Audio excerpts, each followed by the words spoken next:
Neste documentário usamos Oriente para nos referirmos a Coreia, Japão e China e Ocidente para nos referirmos a Estados Unidos, Canadá e Reino Unido.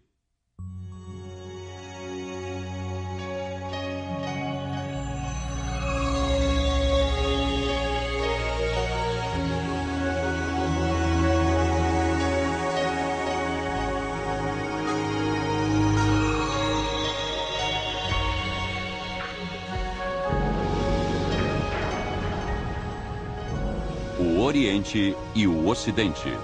Distribuição Sinapse.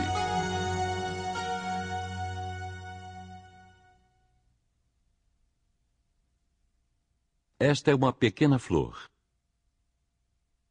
A qual grupo esta flor pertence? Grupo A, à esquerda, ou grupo B, à direita?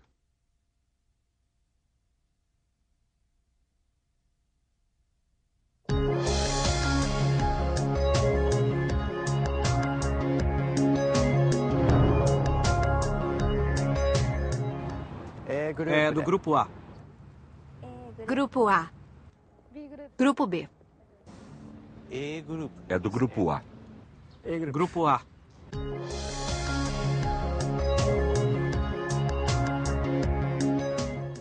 Grupo A. Grupo A. Grupo A. Grupo A.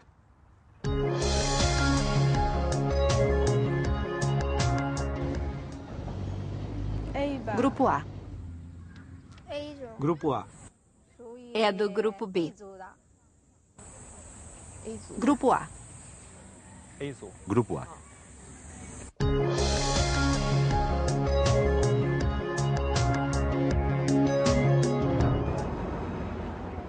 B. A. B. B.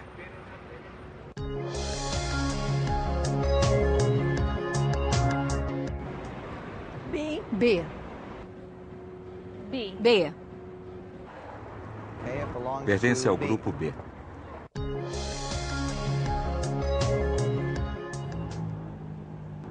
Ao B. B. Ela pertence ao B.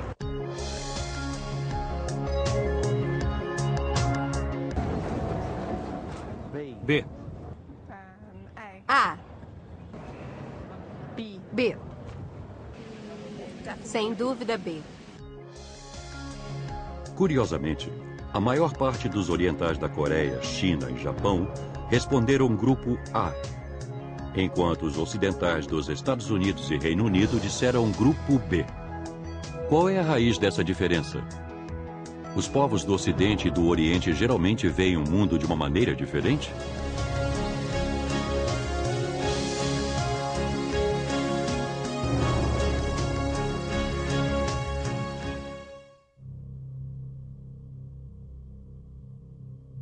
Os ocidentais, em sua maioria, veem o espaço como algo que é vazio.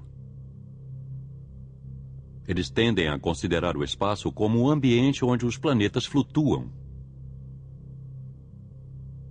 Os objetos no espaço vazio existem de forma independente do que há ao seu redor. Mas os orientais acreditam, desde os tempos antigos, que o espaço é preenchido com a energia conhecida como Gi. Os objetos feitos de Gi estão sempre intimamente ligados ao Gi que está no ambiente. No Ocidente, acredita-se que os objetos existam no espaço vazio, enquanto no Oriente, os objetos são vistos como originados do Gi. É a partir destas perspectivas distintas que surgem as diferenças entre o Oriente e o Ocidente. No pensamento ocidental, se dois objetos estão separados, eles não produzem efeito algum um ao outro. O motivo é que o espaço entre eles é vazio. Entretanto, no pensamento oriental, os dois objetos separados influenciam um ao outro de alguma maneira. No Oriente, todos os objetos são feitos de Gi e todas as coisas estão relacionadas através desta energia.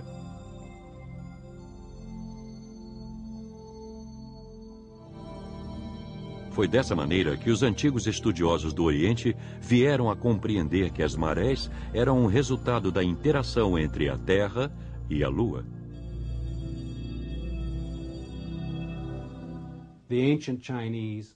Os antigos chineses entendiam o conceito de gravidade.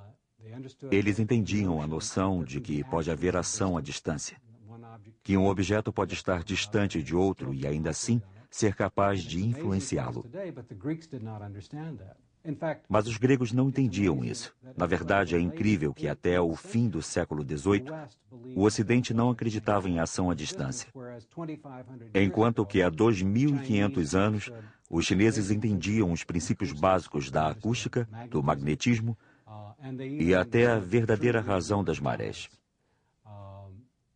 E isso era desconhecido até para Galileu. Galileu tinha muitas teorias interessantes sobre a existência das marés, e todas estavam erradas. Ao passo que os chineses já sabiam disso 2.500 anos antes, porque eles prestavam atenção na relação existente entre o contexto e o objeto. Cada elemento no espaço age sobre cada outro elemento. Essa noção de interatividade universal é bem representada nos jardins japoneses.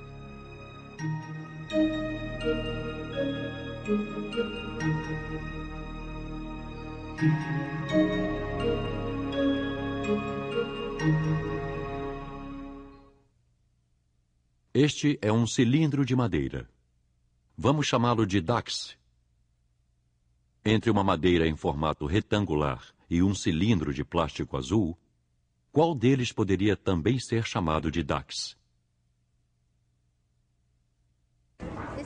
Isto é um dax. Tá, um dax. Qual destes também é um dax?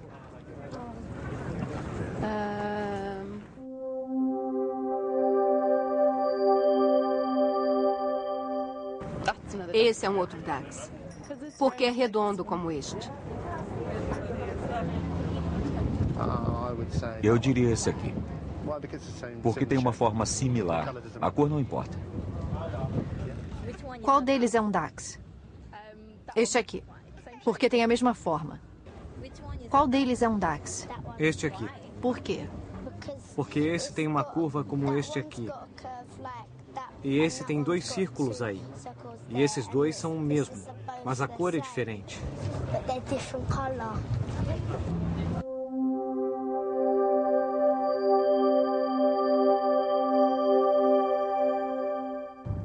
Este aqui.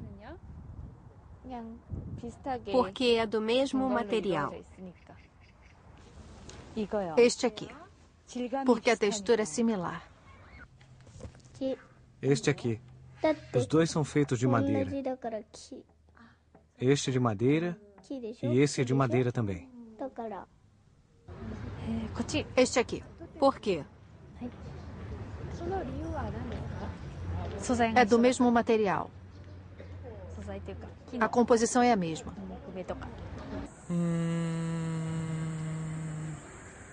Este aqui. Por quê? Porque são feitos do mesmo material. Mesmo material? Tem outra razão? Tem a mesma natureza. Este. Por quê? Porque os 2 são feitos de madeira. Este aqui. Por quê? Eles parecem diferentes, mas a forma não tem que ser a mesma. Eu acho que o material deveria ser o mesmo.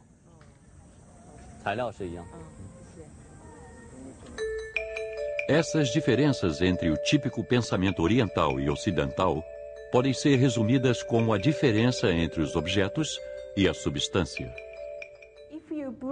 Se quebrarmos um objeto, um de seus pedaços não será igual ao objeto inteiro.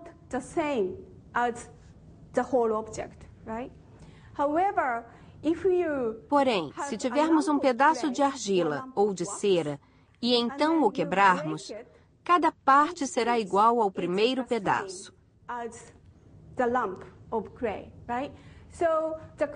Então, o critério para ser igual é muito diferente para uma substância e um objeto.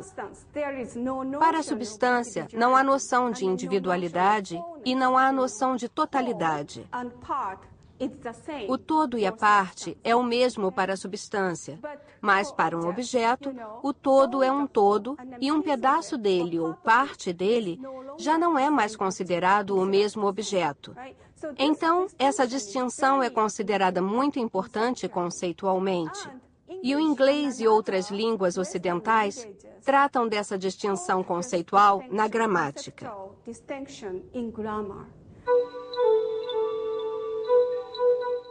Os objetos são o centro dos pensamentos dos ocidentais.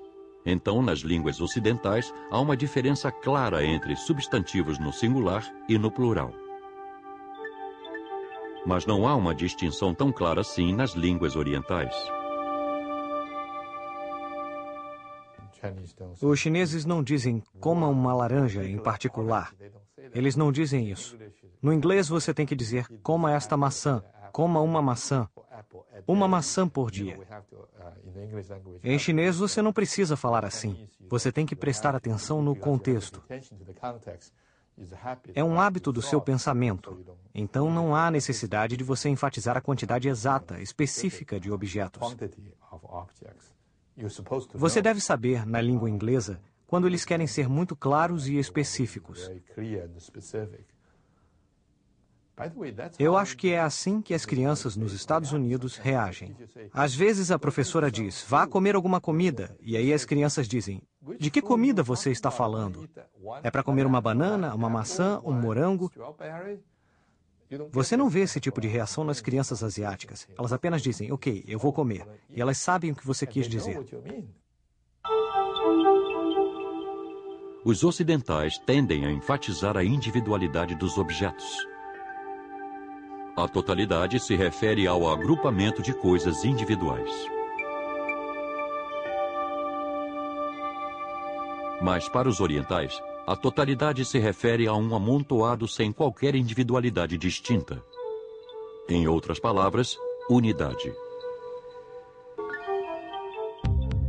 Diferentes atividades cerebrais são tipicamente combinadas quando orientais e ocidentais veem objetos em uma figura. Basicamente, na parte de trás da sua cabeça, há áreas do cérebro que são associadas principalmente com a percepção. E então o cérebro, quando vê uma figura, tem que interpretar todas as formas, contornos e curvas. E o que nós notamos é que quando um cérebro asiático vê uma figura, ele observa a figura como um todo. E a parte do cérebro que presta atenção nos objetos individuais não é tão ativada assim. Enquanto os americanos, quando olham para a mesma figura, o seu cérebro se concentra nos objetos isoladamente. E a parte do cérebro que entende o que é um objeto individual será bem mais ativada. Enquanto os orientais veem a figura como um todo, os ocidentais veem os objetos separadamente.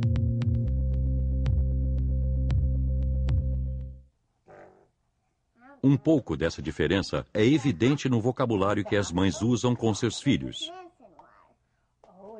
As mães ocidentais tendem a usar mais substantivos. Que tipo de caminhão é este? Eu não sei. O que ele está carregando? Eu não sei. Não é areia, é água. Água laranja ou água azul? Ou água verde? Água verde. Água verde? É. E para onde vamos levá-la? Eu não sei. Tá bom. Para o hospital. Para o hospital? É, porque é água remédio. Ah, uma água especial que é o remédio. Enquanto as mães orientais geralmente usam mais verbos. Eu vou colocar areia na forma de tartaruga. Então vou virar a forminha de cabeça para baixo. O que você vai fazer com isso? Vai cozinhar para mim? Vou. Então faça algo delicioso com a tartaruga e com o siri.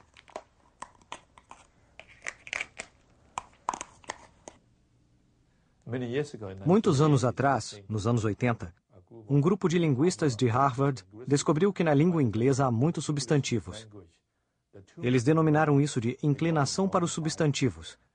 E algumas pessoas olhavam a maneira como as crianças em sociedades ocidentais ou em ambientes de cultura e língua inglesa falavam, e descobriram que elas usavam muitos substantivos também. Nisbet tem um exemplo famoso. Quando ele foi a um supermercado, ele viu uma mãe americana ensinando um bebê americano. O que é isso? Isso é uma maçã. O que é aquilo? Aquilo é uma laranja. É tudo com substantivos. E uma coisa interessante é que Twila Tardif, que é uma linguista de Michigan, foi até a China e observou a maneira como as mães chinesas falavam com seus filhos. Ela verificou que há muitas palavras como sente-se, coma, corra, faça coisas. É bem voltado para as ações. E aí temos uma pergunta interessante que é: por que existem essas diferenças culturais? Por que as línguas ocidentais se desenvolveram com foco no substantivo e as línguas orientais com foco no verbo? Vamos pegar como exemplo uma pessoa tomando chá. Quando se pergunta se a pessoa quer mais chá, há uma clara diferença nos termos usados. Ocidentais geralmente perguntam, quer mais chá? Com ênfase no substantivo chá. Um oriental, entretanto, geralmente perguntará, quer beber mais? Enfatizando o verbo beber. O verbo beber expressa o processo que ocorre entre a pessoa e o chá. Os orientais geralmente pensam sobre as interações entre cada pessoa ou objeto. Então, elas tendem a usar mais verbos. Por outro lado, os ocidentais se concentram na pessoa e no chá como objetos separados. Então, o substantivo chá é usado em suas sugestões. Os ocidentais usam os substantivos para expressar individualidade. E os orientais usam os verbos como uma expressão de interatividade. Em outras palavras, o Ocidente normalmente vê o mundo com substantivos. E o Oriente o vê com verbos.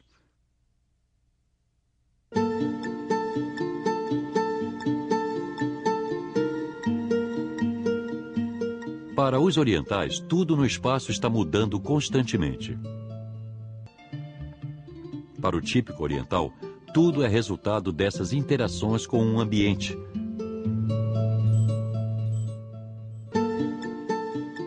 Este crisântemo é parte desta interação. Ele é o resultado de várias interações com o ambiente por um longo tempo.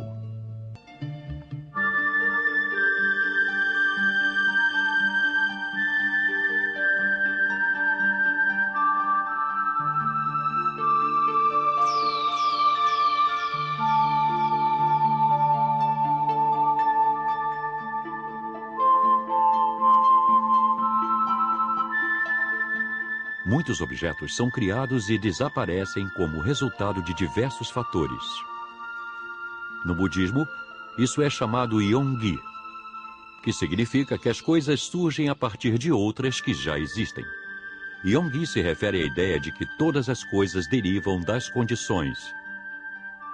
E como não são espontâneas e completas, não têm natureza separada e independente. Sua tradução pode ser surgir. No Ocidente, os objetos são normalmente denominados seres, considerando-os objetos imóveis. Surgir ou formar-se é um verbo no Oriente. Ser significa existir e é estacionário no Ocidente. Isso ilustra bem a diferente posição estratégica do Oriente e do Ocidente. Considere a pergunta, por que esse objeto é azul? Para os ocidentais, a causa está dentro do objeto, porque o espaço ao seu redor é vazio. No pensamento oriental, o espaço é preenchido com gui, e os objetos são uma concentração desse gui. Logo, o objeto é azul por causa do gui que está ao seu redor. Esse objeto azul está intimamente ligado aos objetos que estão à sua volta, o que significa que deve haver atividades mais complexas fazendo com que ele seja azul.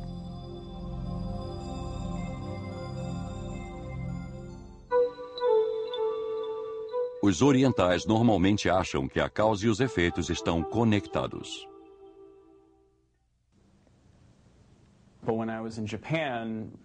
Quando eu estava no Japão, eu li as matérias dos jornais.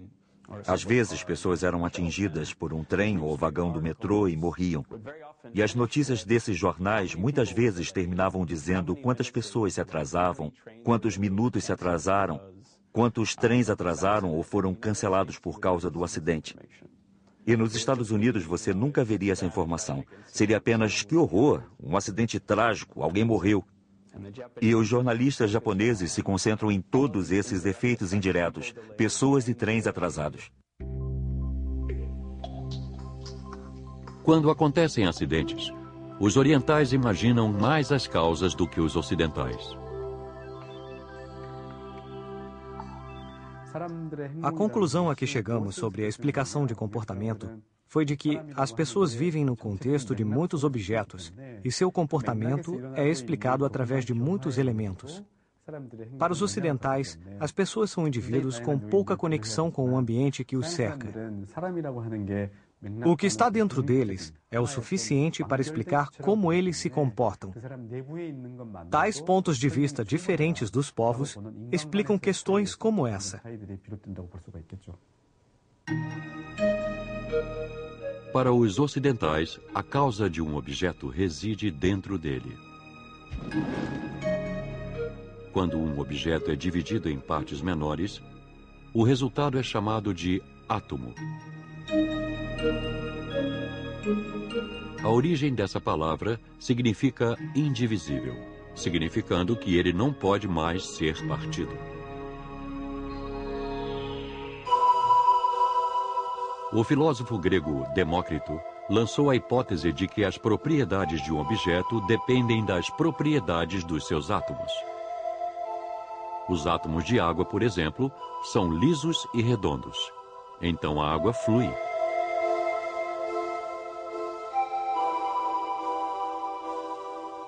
Os átomos de ferro, ele pensou, são ásperos e grossos.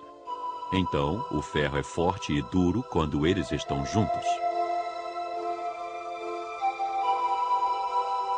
Os átomos do que é doce seriam grandes e redondos. Os do salgado seriam triangulares.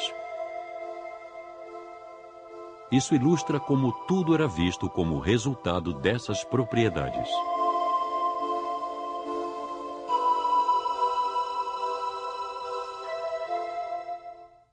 O antigo pensamento ocidental supunha que a causa do movimento dos átomos era sua propriedade e peso.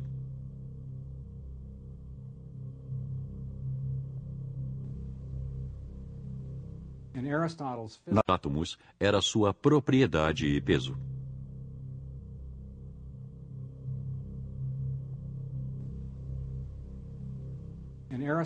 Na física de Aristóteles, o comportamento dos objetos é completamente explicado pelas propriedades do objeto.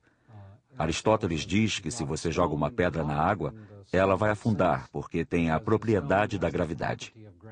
O problema é que se você coloca um pedaço de madeira na água, a madeira flutua.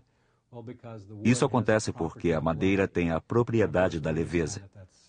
E é claro que nós entendemos que isso está totalmente errado. Os objetos não têm a propriedade da gravidade. A gravidade é a relação entre o objeto e o outro. A cena de um balão vermelho voando para longe gera respostas diferentes nos orientais e nos ocidentais. Então temos um balão que está voando e de repente ele acelera sozinho. Então nós perguntamos para as pessoas, por que você acha que o balão acelerou sozinho? Alunos americanos tendem a dizer, bom, talvez ele tenha perdido ar. Então talvez seja por causa do próprio objeto. Os chineses dirão, bom, talvez tenha algum vento. Nós não mostramos ventos, não mostramos coisa alguma, mas eles têm uma resposta diferente. Enquanto os ocidentais creem que as propriedades dos objetos controlam seu comportamento, os orientais acreditam que aquele comportamento é o resultado do que está no ambiente. Quando os ocidentais acham que uma pessoa é gentil, A causa é a gentileza da pessoa.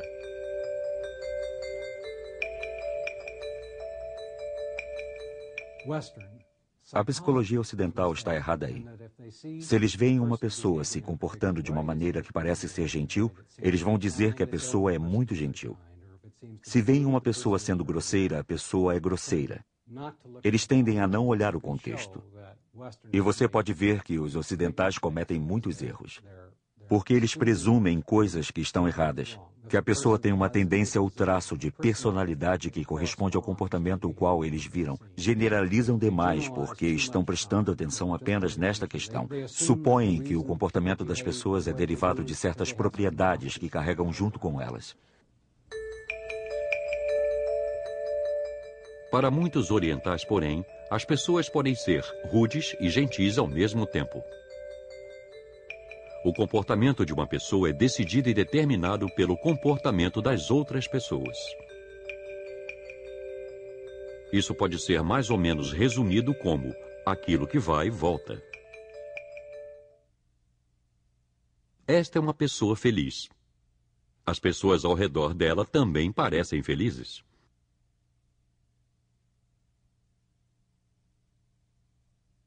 As pessoas ao fundo da segunda figura parecem tristes. Então, a pessoa que está sorrindo pode estar feliz?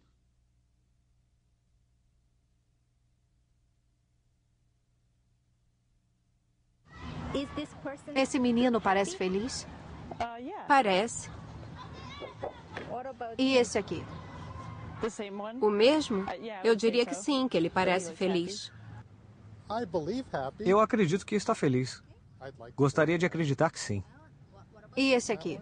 Esse aí, acho que ele está diferente. Eu diria que ele também está feliz. Ele está feliz. E esse aqui? Ele parece igual para mim. Ele parece feliz também. Ele está feliz? Parece que sim. E esse aqui? Ele ainda parece um pouco feliz.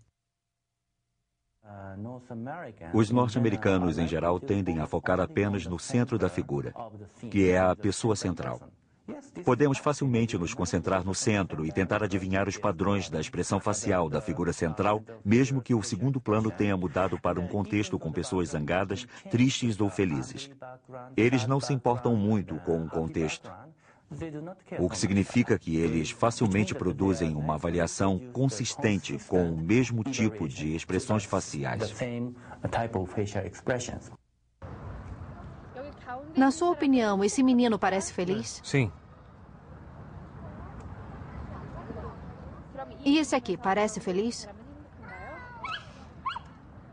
Eu acho que não. Por quê? Porque as pessoas que estão com ele parecem tristes. Ele parece feliz. E esse menino aqui no centro parece feliz? Não parece muito. Por que não? Porque as pessoas com ele não estão felizes. Não? Elas estão bravas. Sim, ele parece feliz.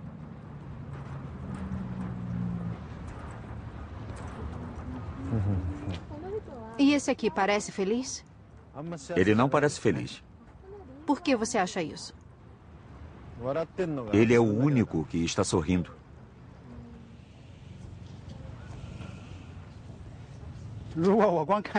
Ele está sorrindo, mas pela situação em que ele está, não parece muito feliz. Ele pode estar sendo influenciado pelos outros à sua volta. Os japoneses são fortemente influenciados pelas mudanças nas expressões faciais de quem está no segundo plano. Isso significa que, se apresentarmos pessoas felizes no segundo plano, a pessoa que está no centro será vista como muito mais feliz do que quando é mostrada num contexto de pessoas tristes ou neutras.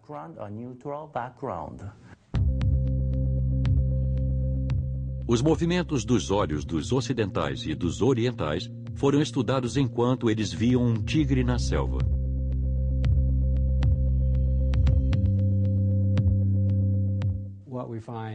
O que descobrimos é que os americanos focam nos objetos mais salientes. Eles passam quase todo o tempo olhando para o tigre, por exemplo. E os asiáticos passam muito mais tempo olhando para o que está ao fundo. E principalmente variando o olhar entre o plano de fundo e o objeto. Neste caso, entre a selva e o tigre. Eles movem mais os olhos e fazem mais movimentos entre o plano de fundo e o objeto. E prestam mais atenção ao fundo, enxergando bem mais as relações entre o que está no segundo plano e o que está no objeto saliente. No pensamento oriental, as características de um objeto podem variar dependendo de onde ele esteja.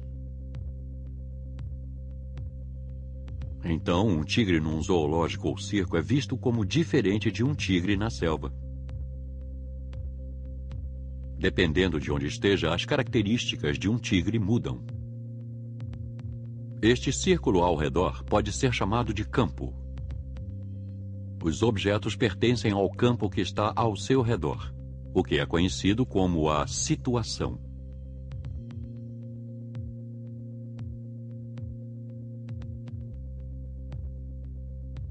Os orientais podem ter a tendência a analisar demais a situação de um objeto, já que ela determina suas características.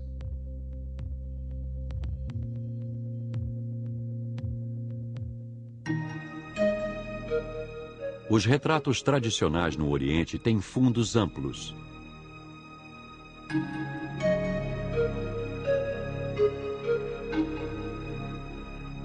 Os retratos típicos no Ocidente incluem perspectivas menores ou bustos.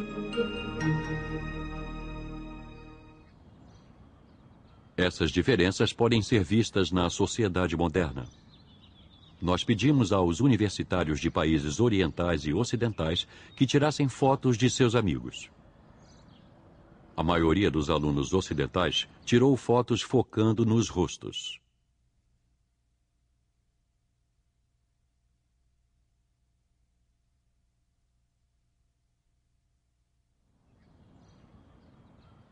Os alunos orientais tentaram encontrar um equilíbrio entre as pessoas e o fundo.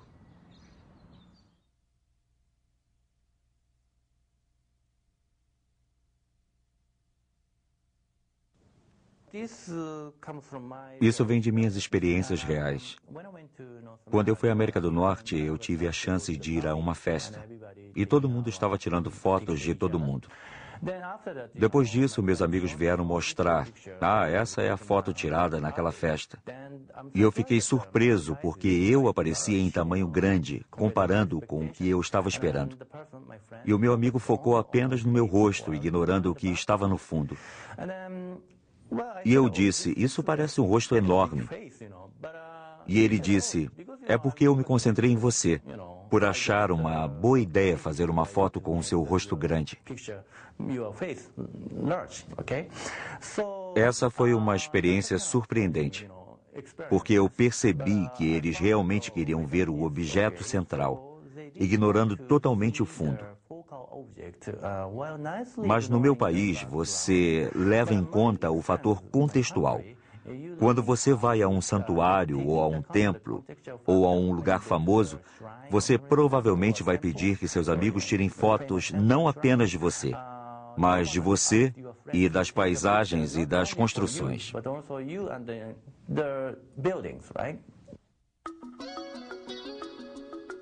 Os orientais tiram fotos sempre que o cenário muda.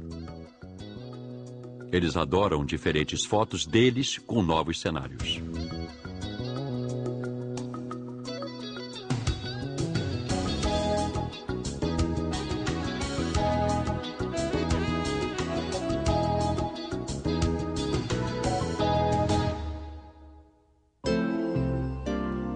Foi pedido que as crianças desenhassem suas próprias casas.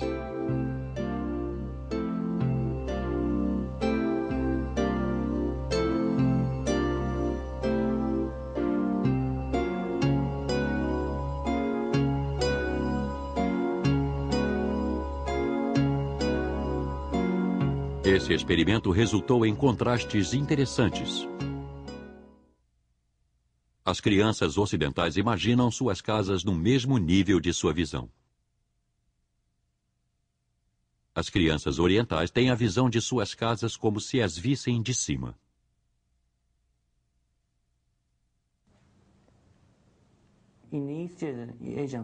Na sociedade asiática, parece ser natural que você se veja como se estivesse do lado de fora. Você também é parte da sociedade. Se mudarmos o ponto de vista para o lado de dentro da pessoa, vamos observar o mundo apenas com os próprios olhos. Você é sempre o centro, mas não é visível para si mesmo. Então, tudo que ocorre com você está vindo em sua direção. E você não consegue se ver. Enquanto na sociedade asiática conseguimos nos contextualizar se temos o ponto de vista como alguém que está de fora. Também fazemos parte do grupo, parte da sociedade. Quando olhamos pinturas asiáticas, identificamos facilmente que os artistas mantêm uma visão a partir do alto, o que é uma técnica completamente diferente da perspectiva ocidental, na qual há uma limitação ao mesmo ponto de visão. Uma vez que está fixo, você não pode mover-se. Você realmente tem que sentir que está apenas em pé, na frente das imagens. Baseados nessa suposição, os ocidentais criaram o tridimensional, com imagens ocidentais em perspectiva, enquanto as imagens asiáticas aparentam que o pintor estava voando no céu, tentando observar toda a informação do campo a partir do alto.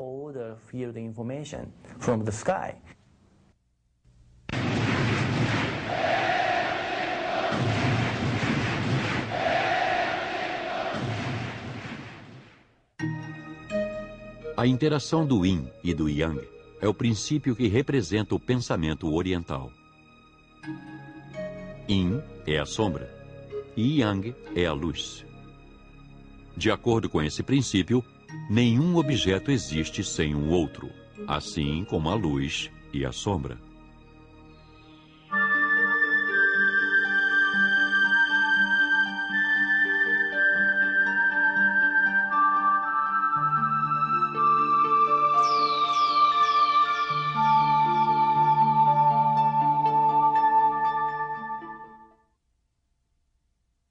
Aqui nós temos um macaco, uma banana e um urso panda. Se quiséssemos formar um grupo com dois deles, quais poderiam ser relacionados?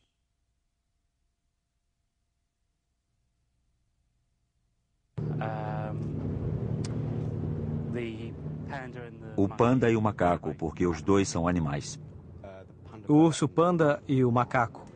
Por quê? Porque eles são animais. E os dois são mamíferos também. O panda e o macaco combinam, porque os dois são animais. O macaco e o panda ficam juntos porque os dois são animais e a banana é uma fruta.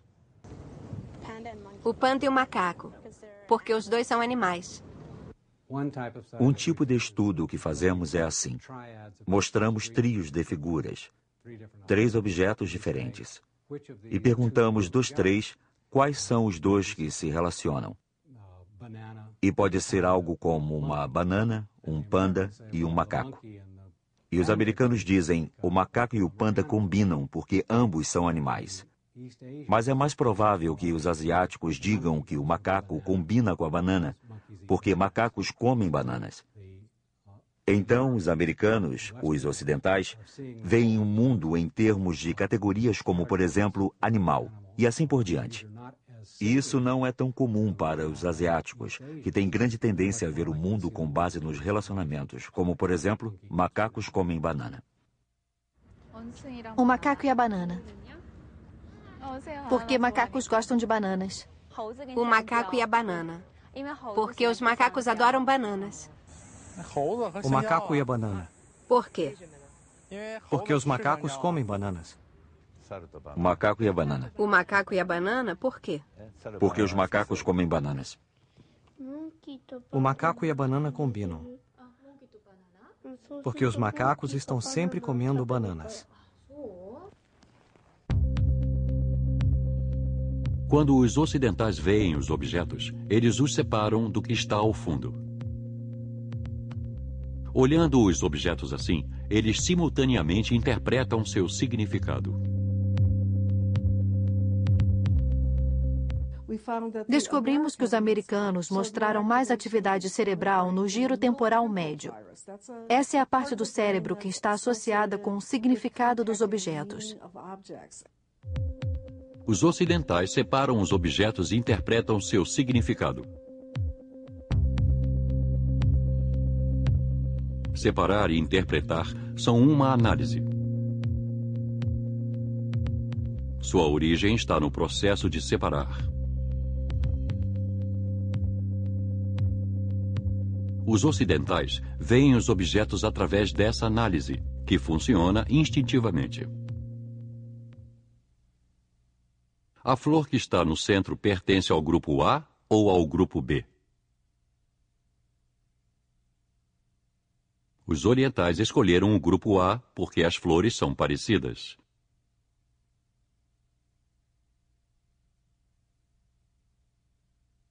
Esta flor tem as pétalas arredondadas.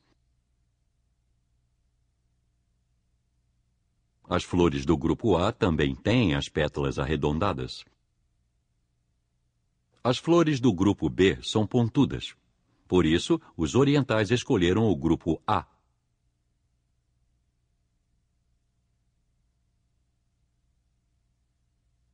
Os ocidentais, por outro lado, olham esta figura por uma perspectiva diferente. Eles analisam as pétalas e o caule.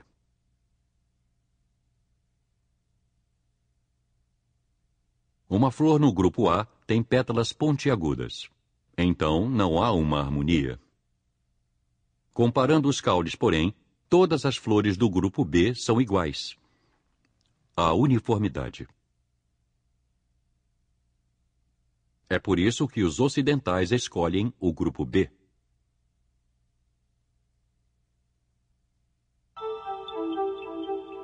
Para os ocidentais, o mundo é um agrupamento de indivíduos separados. Os ocidentais queriam que esses indivíduos em desordem no mundo fossem colocados em ordem. Esse é o motivo pelo qual os ocidentais tendem a formar categorias dependendo das características dos objetos.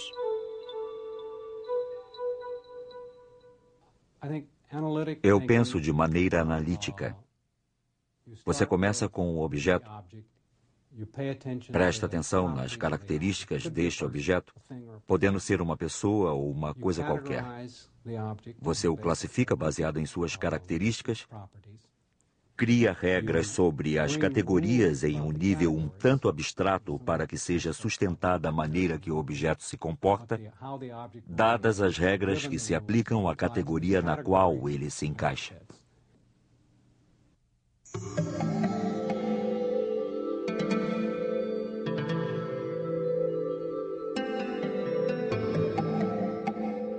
Classificar as coisas traz grandes vantagens. Isso contribui com o desenvolvimento do conhecimento ao longo do tempo. É daí que deriva o desenvolvimento científico. A palavra ciência, que se origina desse conceito, significa separar. E isso significa muito para os ocidentais. Os escultores da Grécia Antiga exemplificaram esse processo de pensamento analítico. Eles acreditavam que a beleza de um objeto vinha da proporção correta de cada parte.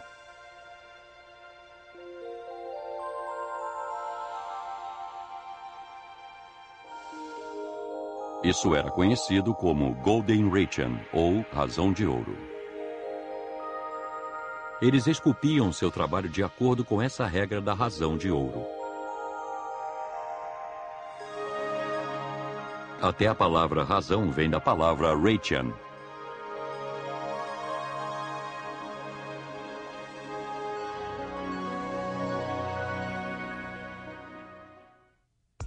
Para os ocidentais, o mundo é uma coleção de objetos individuais.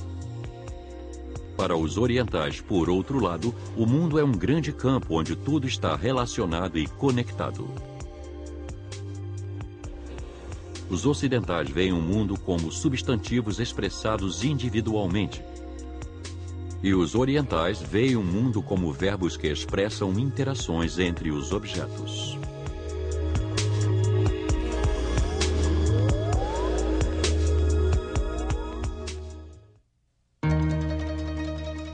Versão brasileira, Alcateia.